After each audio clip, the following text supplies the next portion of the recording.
नमस्कार, मैं हूं श्वेता सिंह।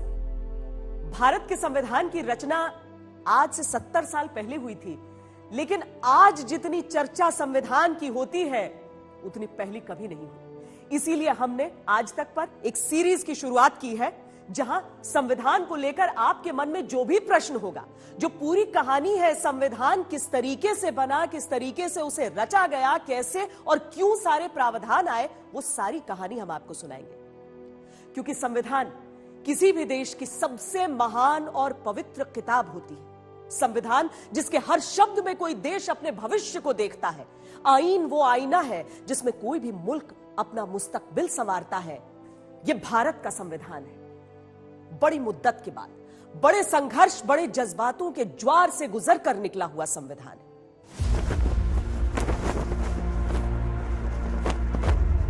हर देश का अतीत उसके इतिहास के पन्नों में कैद होता है और भविष्य उसके संविधान के पन्नों में। लेकिन इन पन्नों को तैयार करने में वर्षों की तपस्या लगती है।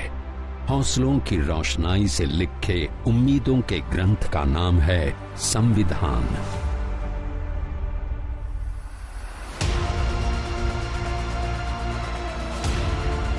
दो साल 11 महीने और 18 दिन में तैयार हुआ हिंदुस्तान का संविधान दुनिया का सबसे बड़ा लिखित संविधान है।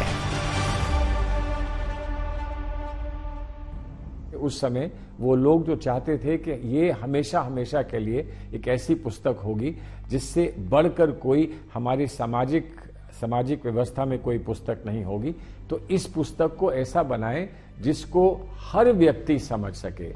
जो पढ़ा लिखा है वो भी समझ सके, जो अनपढ़ है वो भी समझ सके, जो ज्यादा गंभीर सोच का है वो इसमें कुछ और नई चीज निकाल सके। नागरिकता के सवाल पर आज संविधान का बड़ा शोर है। हर कोई संविधान की दुहाई दे रहा है। जो सत्ता में है वो भी, विपक्ष में है वो भी, संसद में है वो भी, सड़क पर है वो भी।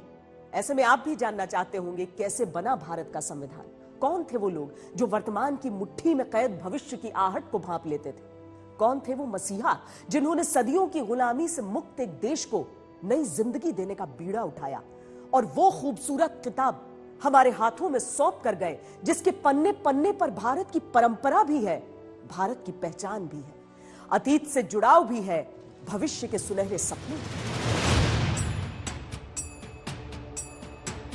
हिंदुस्तान के प्रतीकों को आप अपने संविधान में देख सकते हैं। भगवान राम की मर्यादा, भगवान कृष्ण का कर्मयोग, भगवान बुद्ध की अहिंसा, महात्मा गांधी का सत्य, अकबर का दीने इलाही, महाराणा प्रताप का शौर्य। एक अंतहीन परंपरा है उन तस्वीरों की जो हमारे इतिहास, आख्यानों और लोक कथाओं से निकली है। इन तस्वीरों को बंगाल के मशहूर चित्रकार नंदलाल बोस की अगुवाई में कई नामवर चित्रकारों ने तैयार किया।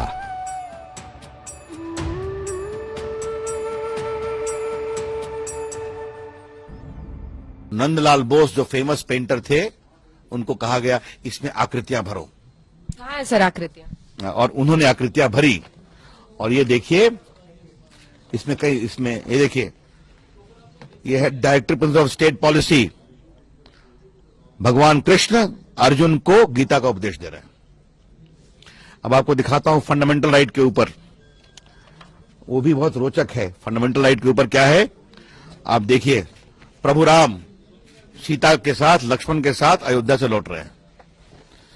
और फिर इसमें नटराज भी हैं, इसमें आपके गुरु गोविंद सिंह हैं, अकबर है, औरंगजेब नहीं है, महात्मा गांधी भी है, महावीर भी हैं, भगवान बुद्ध भी हैं, वैदिक पीरियड भी है, मोहनजोदारो भी है। यह है भारत की विरासत। इस संविधान की मूल प्रति हिंदी और अंग्रेजी में लिखी गई, और वो भी हाथों से। इसको प्रेम बिहारी नारायण रायजादा ने 303 नंबर के 254 पेन होल्डर निब की कलम से खूबसूरत इटैलिक लिखावट में लिखा, पूरे 6 महीने लगाकर। बड़े रोचक प्रसंग है कि नेहरू जी ने बहुत ढूंढ फिर के कहा कि कैलीग्राफर सबसे अच्छा ढूंढा जाए, और ये बहुत कई अपने जनरेशन से कैलीग्राफर थे। और मैंने चेक किया इस पे कि लगभग उन्होंने 250 निब्स कैलीग्राफी के इस्तेमाल किए, पूरे संविधान को लिखा हाथ से कैलीग्राफिकली, और उनसे पूछा गया कि हम आपको क्या पेशगी दे सकते हैं, तो उन्होंने कुछ लिया नहीं पैसा, सिर्फ ये कहा कि मेरा नाम। आप देखेंगे संविधान की कैलीग्राफी वाले में हर जगह प्रेम आता है, एक नाम, और अंत में उनके दादाजी का नाम। ये उनकी कंडीशन थी बस। दुनिया के सबसे पुराने लोकतंत्र यानी अमेरिका की तुलना में दुनिया के सबसे बड़े लोकतंत्र हमारे भारत ने अपना संविधान तैयार करने में बहुत ज्यादा समय लिया। वो इसीलिए हुआ क्योंकि इस संविधान की इमारत उस खूनी बंटवारे की लकीर पर तैयार हो रही थी जो आजादी के गुलाब के साथ कांटे के रूप में हमें मिली। भारत के संविधान को समझने के लिए हमें 1946 में जाना होगा, जब आजादी की लाली उम्मीदों के आसमान में दिखाई देने लगी। दूसरा विश्व युद्ध खत्म हो चुका था। इंग्लैंड तो उस महायुद्ध का विजेता था, लेकिन उसके प्रधानमंत्री विंस्टन चर्चिल अपना चुनावी युद्ध हार गए थे। उनकी जगह लेबर पार्टी के क्लेमेंट एटली प्रधानमंत्री बन गए। भारत में आजादी का प्रस्ताव और नए संविधान का मसौदा तैयार करने के लिए उन्होंने अपने 3 कैबिनेट मंत्रियों का एक दल हिंदुस्तान भेजा, जिसके कारण इसे कैबिनेट मिशन कहा जाता है। इस मिशन की अगुवाई सर स्टैफर्ड क्रिप्स कर रहे थे। भारत आने पर कैबिनेट मिशन ने पहली मुलाकात गांधी जी से की। I do wish our hopes come true when we meet in Simla, but it is important that you're also present there. What will I do there? I'm neither a member of the Congress nor of the Muslim League or of the other outfits that you have invited there. But still, we will need your wise counsel in Simla when discussions are held about an interim government and a new constitution for India. गर्मी का मौसम था, इसलिए Lord साहब की शिमला वाली कोठी को बैठक के लिए चुना गया। वहां एक पक्ष कांग्रेस का था, जिसकी तरफ से तत्कालीन कांग्रेस अध्यक्ष मौलाना अबुल कलाम आजाद, जवाहरलाल नेहरू, सरदार पटेल और खान अब्दुल गफ्फार खान थे। तो मुस्लिम लीग की तरफ से मोहम्मद अली जिन्ना और उनके सबसे भरोसेमंद लियाकत अली खान। राजे रजवाड़ों की नुमाइंदगी भोपाल रियासत के नवाब हमीदुल्लाह कर रहे थे। The purpose of this meeting is to have discussions with all of you. The representatives of British India and the Indian states is to secure a way of framing the constitution of a free India.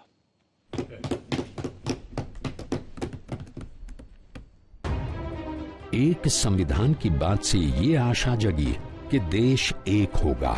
इस पर मौलाना आजाद ने जिन्ना की तरफ हाथ बढ़ाया, लेकिन जिन्ना ने हाथ मिलाया नहीं।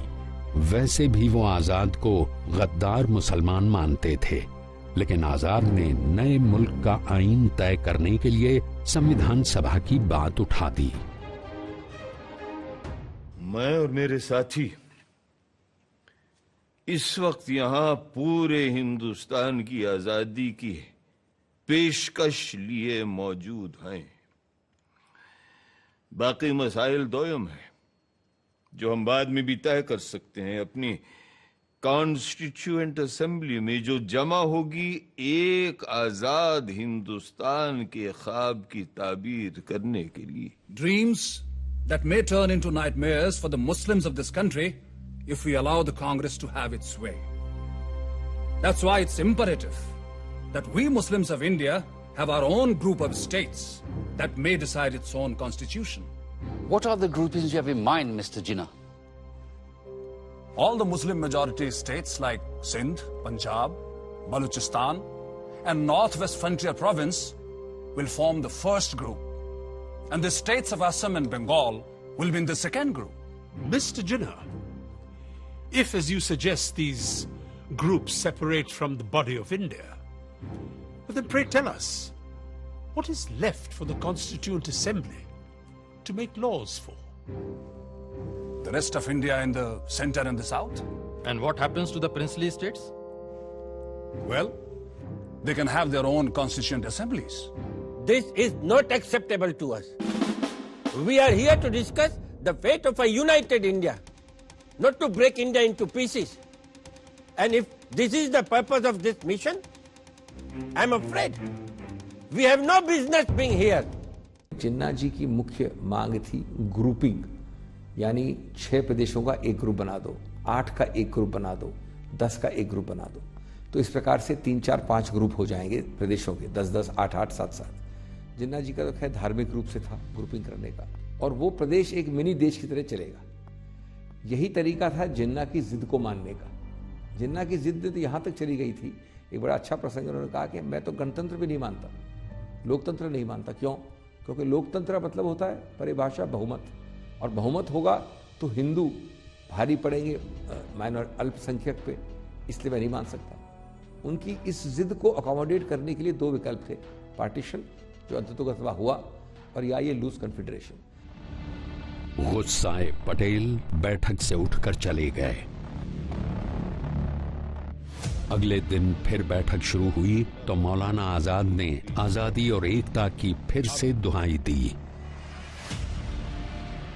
हिंदुस्तान एक मुल्क है, आप सुन रहे हैं लियाकत अली खान साहब, हिंदुस्तान एक मुल्क है और एक ही असेंबली इसका आइन बना सकती है, जिसमें तमाम सूबों, इलाकों, मजहबों और फिरकों के चुने हुए मेंबरान और राजे रजवाड़ों के भेजे हुए नुमाइंदे भी शामिल होंगे। This is what I call the tyranny of numbers. Everyone knows here that such an assembly will have a brute majority of caste Hindus and their party, the Congress. And in the game of numbers, minority Muslims will have no say left. That's why we need 2 assemblies, so that Muslims can frame their own laws. मगर मेरे भाई जिन्ना, क्या आज तक हमारे पास हिंदुओं के लिए अलग और मुसलमानों के लिए अलग आइन थे? नहीं थे ना? तो फिर यकबयक आज इन 2 कानूनों की जरूरत क्यों आन पड़ी? क्यों? I trust the British sense of fair play. But with the Hindus ruling India through their Congress, Muslims need a special constitutional protection. I have gone through the length and breadth of India, and I know how vulnerable Muslims are feeling today. And as their sole representative here, it is my duty to... ये आपसे किसने कह दिया कि मुसलमानों के अकेले नुमाइंदे आप ही हैं? अरे भाई, मुसलमान तो हम भी हैं, क्यों मौलाना? Well, I do not need to establish my credentials here, because the Muslims of this country know who stands here for their rights and who here is a paid quisling Muslim masquerading as their representative. I take strong objection to such a remark being made about my esteemed colleague. Mr. Jinnah, if I've got you right, you need these groupings because of the communal mistrust that exists in this country. That's perfectly right, Sir Stafford. Muslims cannot be a part of a constituent assembly which will be dominated by caste Hindus. May we deal with first things first, please, which is to dispose of the problem of the Indo-British relationship. For that, we need to make our own constitution for a free India. The communal problem can be dealt with later. Later? Later, there'll be no Muslims left alive in India if Congress is given its way. And that is unacceptable to me. If Mr. Nehru doesn't like the idea of groupings of states within the same India, then it will be better to have 2 Indias. One for Hindus and another for Muslims. Hindustan and Pakistan. And a Princestan, the federation of the princely states. This is ridiculous. It clearly indicates the reality behind the groupings proposal Mr. Jinnah is making. I will not be a party to this balkanization of India. No! India is one and will remain one country. फूट डालो और राज करो की नीति तो अंग्रेजियत के गर्भ से पैदा हुई थी। 16 मई 1946 को एक मसौदा बना कि हिंदुओं और मुसलमानों के लिए 2 संविधान होंगे। 1935 तक वो इस बात के लिए कन्विंस हो चुके थे कि हम हिंदुस्तान को रख नहीं पाएंगे। और अगर रख नहीं पाएंगे तो इसको कैसे दबाते रहें, ये तो कोई स्ट्रेटेजी होनी चाहिए ना। क्योंकि हिंदुस्तान आज़ाद हो गया तो इनके पास तो इतने बड़े बड़े लीडर हैं और इनकी जनसंख्या तो इतनी बड़ी है, तो ये तो दुनिया के सबसे बड़ी डेमोक्रेसी हो जाएगी और इनके पास तो इतना रिच रिसोर्सेज हैं, हम तो कुछ नहीं कर पाएंगे। और इसलिए ज़रूरी है डिवाइड एंड रूल, राइट। तो किसी ढंग से डिवाइड किया जाए ना, तो वही डिवाइड के जर्मिनेशन करने के लिए ये कमीशन यहाँ आया और इन्होंने प्रलोभन दिया और इस ढंग से जिन्ना प्रलोभन में आ गए और उन्होंने 2 नेशन थियरी की बात की। कैबिनेट मिशन 3 उद्देश्यों को लेकर हिंदुस्तान आया था।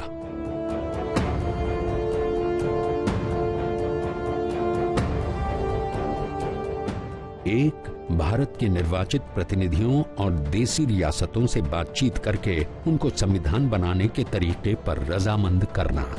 2, संविधान बनाने वाली सभा का गठन करना। और 3, एक ऑटोनोमस सरकार का गठन करना जिनमें सभी राजनीतिक दलों की नुमाइंदगी हो। लेकिन एक आजाद देश के सपने पर पानी फेरने का पूरा मंसूबा बनाकर जिन्ना बैठे हुए थे। 4 अप्रैल 1946 को कैबिनेट मिशन ने जिन्ना से मुलाकात की थी। जिन्ना से पूछा कि आपके लिए अलग पाकिस्तान कैसे अच्छा होगा। जिन्ना ने चंद्रगुप्त मौर्य के समय से लेकर मौजूदा समय तक के उदाहरण गिनवा दिए। मकसद ये बताना था कि भारत कभी एक रहा ही नहीं। जिन्ना मजहब के नाम पर मुल्क बनाने की अपनी मांग पर अड़ गए थे। जिन्ना को लगता था कि आजाद हिंदुस्तान में मुसलमानों की स्थिति बहुत बुरी हो जाएगी। 3 महीने तक दिल्ली की राजनीतिक गर्मी झेलने के बाद 29 जून 1946 को कैबिनेट मिशन इंग्लैंड लौट गया। लेकिन इतना साफ हो गया कि देश आजादी के समांतर विभाजन की पटरी पर भी दौड़ रहा है। गांधी विभाजन के लिए तैयार नहीं थे। बापू, वर्किंग कमेटी ने जिन्ना साहब की ग्रुपिंग्स की तजवीज के खिलाफ एक रेजोल्यूशन पास किया है।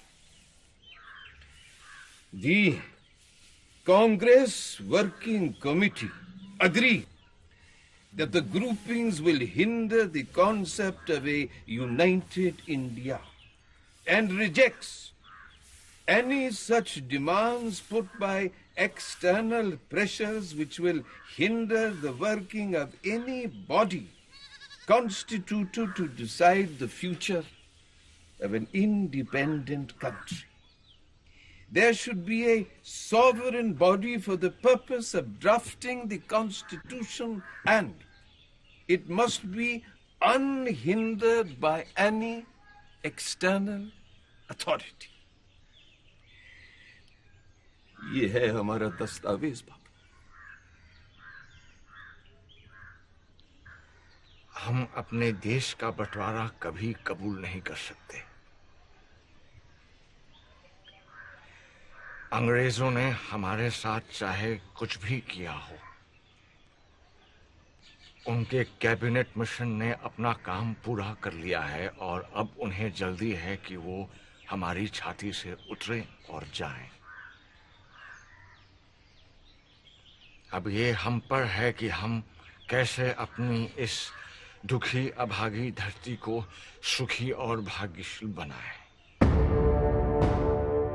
गांधी की छटपटाहट विभाजन को रोकने में नाकाम दिख रही थी। उधर संविधान सभा के सदस्य कौन होंगे, इसके लिए कैबिनेट मिशन ने ये प्रस्ताव रखा था कि प्रत्येक प्रांत को उसकी जनसंख्या के आधार पर सीटें दी जाएं, जिनमें 10 लाख की आबादी पर 1 सीट हो। उन सीटों को उसके बाद हिंदुओं, मुस्लिमों और सिखों में उनकी आबादी के हिसाब से बांटा जाए और हर धर्म के प्रतिनिधियों का चुनाव असेंबली में उसी धर्म के लोगों के जरिए होगा। कांग्रेस और मुस्लिम लीग दोनों ने इसका विरोध किया, लेकिन 6 जून को मुस्लिम लीग कुछ एतराज, कुछ शर्तों के साथ संविधान सभा और अंतरिम सरकार में शामिल होने को तैयार हो गई। शर्त ये थी कि अंतरिम सरकार में कांग्रेस के बराबर ही उसके भी सदस्य हों और कांग्रेस के सदस्यों में कोई मुस्लिम न हो। देश की एकता के लिए कांग्रेस के तत्कालीन अध्यक्ष मौलाना आजाद ने वाइसरॉय को चिट्ठी लिखी कि कांग्रेस इसके लिए तैयार है। यह बात नेहरू और पटेल को पता थी, लेकिन गांधी जी से छुपा कर रखा गया। गांधी जी को पता चला तो उन्होंने इसका बहुत विरोध किया। वो नहीं चाहते थे कि कांग्रेस जिन्ना के सांप्रदायिक जाल में फंसे। अंतरिम सरकार में मंत्रियों के लिए जो नाम दिए गए उनमें कांग्रेस की तरफ से नेहरू, पटेल, सी राजगोपालाचारी, राजेंद्र प्रसाद और हरिकृष्ण मेहताब, मुस्लिम लीग की तरफ से जिन्ना, लियाकत अली खान, ख्वाजा नजीमुद्दीन, मोहम्मद इस्माइल खान और अब्दुल रब निश्तर, और अल्पसंख्यकों में सिख समुदाय से सरदार बलदेव सिंह, पारसी से NP इंजीनियर, ईसाई से जॉन मथाई और अनुसूचित जाति से जगजीवन राम का नाम था। वैसे देखने में तो कांग्रेस और मुस्लिम लीग के मंत्री बराबर ही लग रहे थे, लेकिन कांग्रेस का पलड़ा भारी था क्योंकि अनुसूचित जाति के जगजीवन राम भी कांग्रेस के ही थे। अब संविधान बनाने की तरफ कदम बढ़ते कि उससे पहले जिन्ना ने कन्नी काट ली। जिन्ना को लगता था कि कांग्रेस के सामने उनकी राजनीतिक हैसियत शून्य के बराबर ही रह जाएगी। 1940 से विभाजन की मांग कर रहे जिन्ना ने मुसलमानों को डायरेक्ट एक्शन का हुक्म सुना दिया। I call upon all the Muslims of this country to take to direct action. आज मैं हिंदुस्तान के सारे मुसलमानों से डायरेक्ट एक्शन की अपील करता हूँ। From Friday the 16th of August, we will resort to direct action till we have achieved our cherished goal, our Pakistan. ऐ अल्लाह के नेक बंदो, आने वाले जुमे 16 अगस्त से हम सीधी आर पार की लड़ाई लड़ेंगे। डायरेक्ट एक्शन और हथियार तभी रखेंगे जब मंजिल मकसूद सामने दिखाई देगी, यानी हमारा प्यारा पाकिस्तान। पाकिस्तान पाकिस्तान पाकिस्तान पाकिस्तान जिंदाबाद के नारों के बीच 16 अगस्त 1946 भारत के इतिहास का एक काला दिन साबित हुआ। सांप्रदायिक दंगों की आंच सबसे ज्यादा बंगाल में लगी। कोलकाता में सड़कों पर हथियारबंद लोगों का खूनी नाच शुरू हुआ। वहां के प्रधानमंत्री सोहरावर्दी ने पुलिस को 3 दिन की छुट्टी दे दी थी, जिसका नतीजा ये हुआ कि इतने समय में ही 4000 से ज्यादा लोग मारे गए।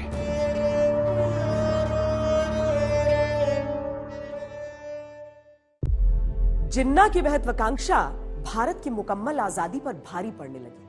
अंतरिम सरकार में नेहरू वाइस प्रेसिडेंट बने, यानी कार्यकारी प्रधानमंत्री। पटेल को गृह मंत्री का पद मिला।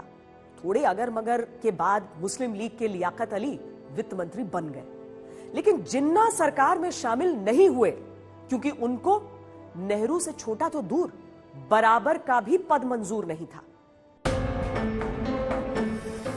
गांधी बंटवारे के नाम से ही बेचैन हो उठते थे। उन्होंने वाइसरॉय वेवल से पहले ही कह दिया था कि सरकार चाहे कांग्रेस की बने या मुस्लिम लीग की, लेकिन देश का बंटवारा कबूल नहीं है। हताश वाइसरॉय ने नेहरू को बातचीत के लिए लंदन बुलाया। 1 दिसंबर 1946 को नेहरू लंदन पहुंचे, जहां जिन्ना से उनकी मुलाकात हुई, लेकिन तलखी इतनी बढ़ चुकी थी जो लंदन के सर्द मौसम से भी ज्यादा सर्द थी। नेहरू इस कदर चिढ़ गए कि अपना संविधान बनाने का ऐलान कर दिया। There is a great urge amongst the populace of India for political progress and for making a constitution. Mr. Jinnah's Muslim League is but a fly on the weighing scale compared to the vast force in India. And if the British authorities do not call for the Indian Constituent Assembly immediately, we will have to resort to another mass action against His Majesty's government. Thank you, gentlemen. उधर नेहरू का ऐलान, इधर दिल्ली में संविधान बनाने की प्रक्रिया शुरू। मुस्लिम लीग ने बहिष्कार किया। जिन्ना को नहीं पहुंचना था तो नहीं पहुंचे, लेकिन 9 दिसंबर 1946 को पहली संविधान सभा बैठी तो उसमें गांधी की नामौजूदगी सबको खल रही थी। जगजीवन राम गांधी को मनाने पहुंचे। गांधी संविधान सभा में गए तो नहीं, लेकिन जो मंत्र दिया वही हमारे संविधान की बुनियाद में है। मुझे पता है हम चाहे दुनिया का सबसे सुंदर संविधान क्यों न बना लें, पर वो भी बेकार साबित होगा अगर उसे अमल में लाने वाले लोग ना हुए। बापू, मुझे पूरा विश्वास है कि हमारे यहाँ ऐसे अच्छे आदमियों और औरतों की कोई कमी नहीं है जो हमारे संविधान को कारगर करके दिखाएंगे। इसीलिए हम सब आपका आशीर्वाद लेने आए। बापू के आशीर्वाद हमेशा तुम्हारे साथ है, पर आज मैं तुम्हें एक तावीज, एक टोटका दूंगा जो शायद तुम्हें सही संविधान बनाने में मदद करे। आप और तावीज? बापू, मुझे लगता था आप तंत्र मंत्र यंत्र में विश्वास नहीं रखते। पर इस मंत्र पे पक्का विश्वास है मेरा। जब कभी अपने आप को शंका में घिरा पाओ तो इस परीक्षा को अपनाना। सबसे दीनहीन, गरीब, कमजोर इंसान जिसे तुमने देखा हो उसका चेहरा याद करना और स्वयं से पूछना, जो मैं करने जा रहा हूं क्या इससे उसका भला होगा? इस कदम से क्या उसे कुछ मिलेगा या नहीं? इससे क्या वो अपने भाग्य और जीवन को सुधार पाएगा या नहीं? या यूं कहो, ऐसे करोड़ों को स्वराज मिलेगा या नहीं जो तन और मन की भूख से तड़प रहे हैं, जिनके पेट भी खाली है और हृदय भी। फिर देखना तुम्हारी सारी शंकाएं छूमंतर हो जाएंगी।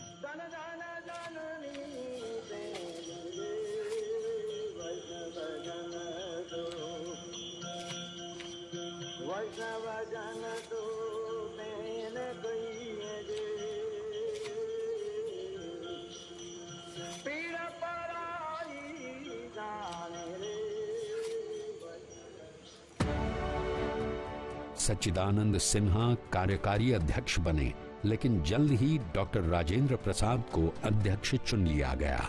4 दिन बाद नेहरू ने संविधान का ऑब्जेक्टिव रेजोल्यूशन पेश किया। ये प्रस्ताव एक ऐसे लोकतंत्र के रूप में भारत के बढ़ते कदम को दिखा रहा था जिसमें हर हिंदुस्तानी का बराबर लोकतांत्रिक मूल्य होगा। The resolution that I am placing before you defines our aims and describes an outline of the plans and points to the way which we are going to tread. The resolution that I place before you is in the nature of a pledge, and I hope the House will pass this resolution, which is of a special nature. I beg to move, 1, this Constituent Assembly declares its firm and solemn resolve to proclaim India as an independent, sovereign republic, equality of status. Nehru ने संविधान का नक्शा खींच दिया, लेकिन अगले ही दिन यानी 14 दिसंबर को जिन्ना ने अपनी तरफ से संविधान सभा को ये कहकर खारिज कर दिया कि मुसलमानों की कमजोर ताकत लोकतंत्र नहीं बन सकती।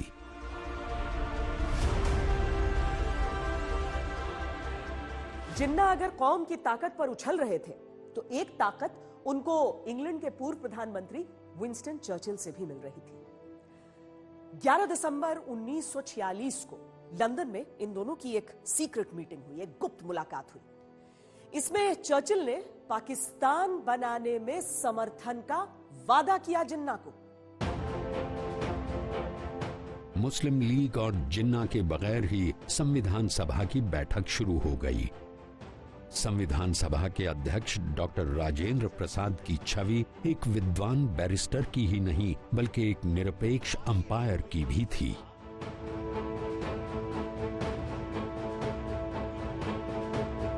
उनकी अध्यक्षता में एक ऐसी संविधान सभा बैठी जिसमें जाति, धर्म, लिंग, भाषा के आधार पर सदस्यों में कोई भेदभाव नहीं था। इस प्रिलिमिनरी सेशन में 296 मेंबर्स में से 210 ने इस संविधान सभा में हिस्सा लिया और इन 210 मेंबरान में से 155 Hindu, 30 scheduled caste, 5 Sikh, 6 Indian Christians, 5 backward tribes के नुमाइंदे, 3 एंग्लो इंडियंस, 3 पारसी और 80 में से 4 मुसलमान भी शामिल रहे हैं। सबसे बड़ी कमी मुस्लिम लीग के सदस्यों की रही है और हम सबको इस बात का बेहद अफसोस है। लेकिन जो संख्याएं मैंने गिनाई हैं उनसे यह साफ जाहिर हो जाता है कि इस असेंबली को सिर्फ एक मेजर कम्युनिटी का नुमाइंदा बताना या सिर्फ हिंदुओं की सभा कहना तथ्यों के साथ सरासर खिलवाड़ है। संविधान का लक्ष्य पेश करते हुए नेहरू ने जिस लोकतंत्र की रूपरेखा रखी उससे राजे रजवाड़े डर गए। उनको ये भय सताने लगा कि अंग्रेज चले गए तो उनका क्या होगा।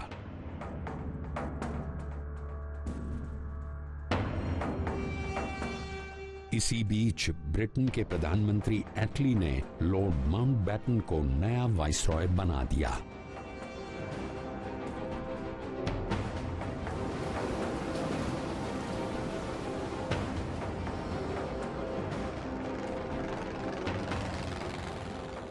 मार्च 1947 को 2 विमानों में अपना सामान लेकर माउंटबेटन पालम हवाई अड्डे पर पहुंचे। उसके 9 दिन बाद 31 मार्च को माउंटबेटन से गांधी की मुलाकात हुई। गांधी उस दिन बेहद हल्के फुल्के मूड में थे। वाइसरॉय हाउस में प्रवेश करते हुए गांधी लेडी माउंटबेटन के कंधे पर हाथ रख कर गए। 77 साल के गांधी के आत्मबल को ये दिखा रहा था। राजनीति की भाषा में गांधी का ये बर्ताव उस व्याकरण को समझा रहा था जिसमें वो समान स्तर पर कोई सौदा चाहते थे। इस मुलाकात में गांधी जी ने माउंटबेटन के सामने एक चौंकाने वाला प्रस्ताव रखा। गांधी जी ने कहा कि जिन्ना सरकार बनाए और जैसे मर्जी उसे चलाए। माउंटबेटन ने पूछा कि जिन्ना इस पर क्या कहेंगे, उनकी कैसी प्रतिक्रिया होगी। गांधी जी ने हंसते हुए कहा कि जिन्ना कहेंगे, ओह फिर वही कपटी गांधी। वाइसरॉय से मिलने से पहले गांधी ने नेहरू पटेल से भी बात की थी, लेकिन दोनों बड़े नेताओं ने गांधी के इस मशवरे को खारिज कर दिया। मैं लॉर्ड माउंटबेटन से कहने जा रहा हूं कि अगर जरूरत पड़े तो वो अंतरिम सरकार को बर्खास्त करके जिन्ना को दावत दें और कहें कि वो अपने मन की सरकार कायम कर लें। बस पाकिस्तान बनाने की मांग छोड़ दें। बापू, आप अपनों की बलि चढ़ाकर एक ऐसे आदमी की हिमायत कर रहे हैं जिसने सारी जिंदगी आपका विरोध किया है। अगर मेरे अपनों की बलि चढ़ाकर हिंदुस्तान बच जाता है तो सौदा महंगा नहीं है सरदार। बापू, ये आपका ज्यादा ख्याल हो सकता है। आपको लगता है कि सेंट्रल असेंबली इस बात पर आपका साथ देगी? अगर ऐसा हुआ तो तुम्हें मुझे वचन देना होगा कि कांग्रेस सदन में अपने बहुमत का इस्तेमाल जिन्ना की सरकार को रोकने के लिए नहीं करेगी।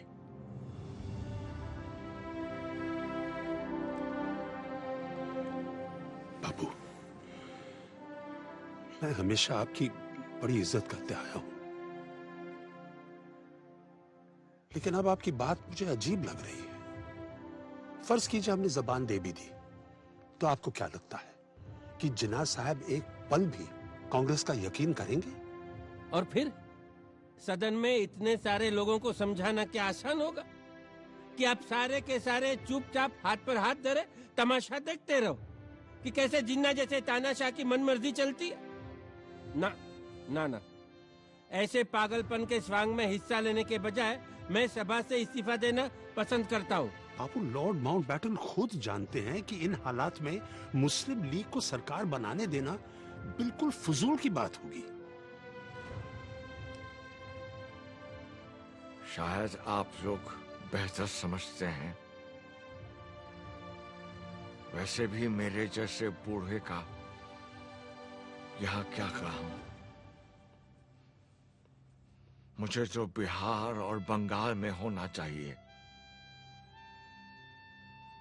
जहां दंगे फिर भड़क रहे हैं। यहां तो आप लोग हैं ही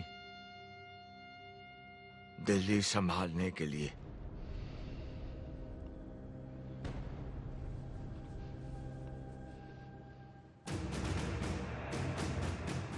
गांधी बंटवारे के खिलाफ थे तो कांग्रेस भी इस पर एक राय नहीं थी।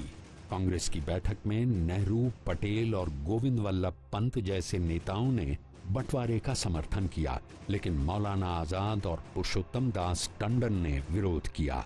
आखिर में पटेल की बात से साफ हो गया कि बंटवारा तो अब होकर रहेगा। आज भारत के सामने अपनी आजादी का एक अवसर आया है। इस अवसर को क्या हम हाथ से चले जाने देंगे? ये कहना सही नहीं है कि पहले अंग्रेजों को चले जाने दो, फिर हम सब कुछ ठीक कर लेंगे, संभाल लेंगे। अरे कैसे हल करेंगे हम सारे सवाल? क्या हाल होगा उनके चले जाने के बाद? ये कभी किसी ने सोचा है? मेरी बात शायद कुछ लोगों को अच्छी न लगे, लेकिन कभी कभी पूरे शरीर में रोग फैल जाने देने से अच्छा होता है अपने बीमार अंग को काट कर फेंक दे, अलग कर दे शरीर से। उधर गांधी को ये एहसास हो गया था कि अब उनकी कोई नहीं सुन रहा, लेकिन वो अपनी लड़ाई लड़ते रहे। इसीलिए जब अंतरिम सरकार में 14 मंत्रियों की बात आई तो दलितों और खासकर आंबेडकर की नुमाइंदगी को लेकर गांधी सचेत थे। महात्मा गांधी, जवाहरलाल नेहरू, इन लोगों का सबका ये मानना था कि अगर अंबेडकर जी ये रहेंगे तो इस कॉन्स्टिट्यूशन पर कभी कोई सवाल नहीं उठा पाएगा। कोई कभी ये नहीं कह पाएगा कि आप लोगों ने मिलकर अपना कॉन्स्टिट्यूशन बना लिया और हमारी बात को आपने नहीं समझा और नहीं सुना। इसलिए उनका ये विशेष इसरार था कि अंबेडकर जी ही संचालन करें, जो कॉन्स्टिट्यूशन असेंबली है उसका संचालन करें। और उन्होंने जो काम करके दिखाया है, मैं मानता हूँ विश्व में सभी लोग इसकी बढ़ाई करते हैं और इसको मानते हैं।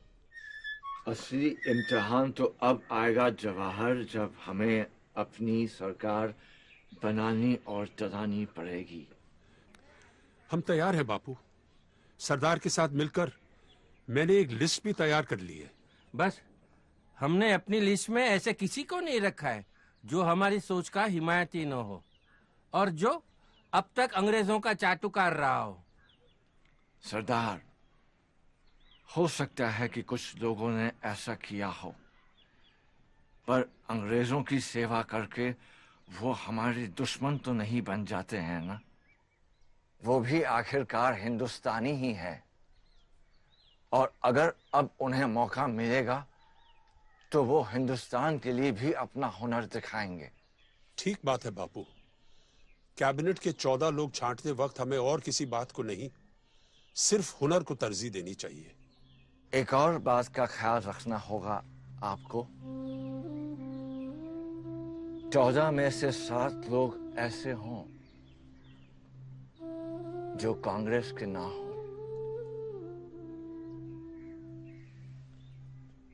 और ये भी कि आपके मंत्रिमंडल में औरतें हों मुसलमान हों, पारसी हों, सिख हों और हरिजन हों। बापू, जगजीवन राम जी का भी नाम हमारे फहरिस्त में है। और अंबेडकर, वो मेरा पुराना विरोधी है, पर यह बात भी सच है कि संविधान और कानून के बारे में जितना वो जानता है, शायद कोई जानता हो पूरे देश में। और अगर आपने अंबेडकर के ज्ञान और अनुभव का फायदा नहीं उठाया, तो नुकसान उसका नहीं, हिंदुस्तान का होगा।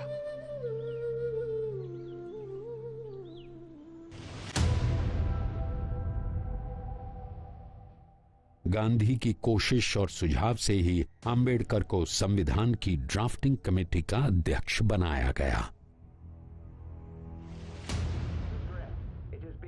3 जून 1947 को वाइसरॉय माउंटबेटन ने ऐलान कर दिया कि भारत का बंटवारा होगा। But there can be no question of coercing of any large area in which one community has a majority to live against their will under a government in which another community has a majority. And the only alternative to coercion is partition. Partition of India, partition of Punjab and Bengal. अब संविधान सभा एक ऐसे देश का संविधान बना रही थी जो नया नया आजाद हुआ हो, जहां धर्म के नाम पर खूनी हिंसा का तांडव चल रहा हो, जहां भाषा पर जज्बात भड़कते हों और जहां जातियों की अंतहीन श्रृंखला हो। इन सब के बीच 14 अगस्त की शाम जब संविधान सभा बैठी तो हिंदुस्तान के इतिहास में वो मील का पत्थर बनने जा रही थी, क्योंकि यूनियन जैक उतर गया और तिरंगा हिंदुस्तानी आसमान में लहराने लगा। Long years ago, we made a tryst with destiny, and now the time comes when we shall redeem our pledge, not wholly or in full measure, but very substantially. At the stroke of the midnight hour, when the world sleeps, India will awake to life and freedom. फिर नेहरू ने नए हिंदुस्तान का तिरंगा संविधान सभा में पेश किया। I now present to you not only the resolution, but the flag itself. One in silk and one in cotton.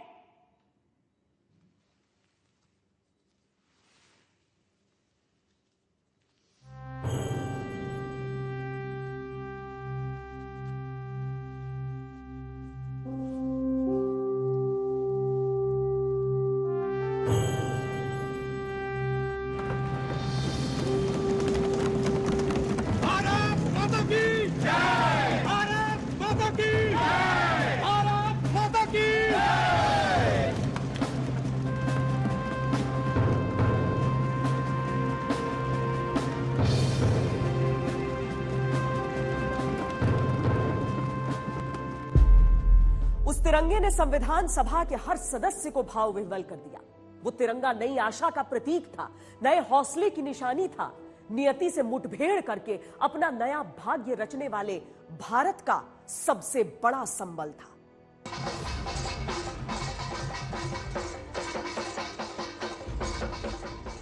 आजादी का वो शुभ मुहूर्त आंसुओं, खुशियों, कल्पनाओं और हकीकतों का मिला जुला रूप था। उस रात पहली बार संसद के केंद्रीय कक्ष और उस संविधान सभा में वंदे मातरम सुमधुर भाषिणीं सुखदां वरदां मातरम वंदे मातरम वंदे मातरम।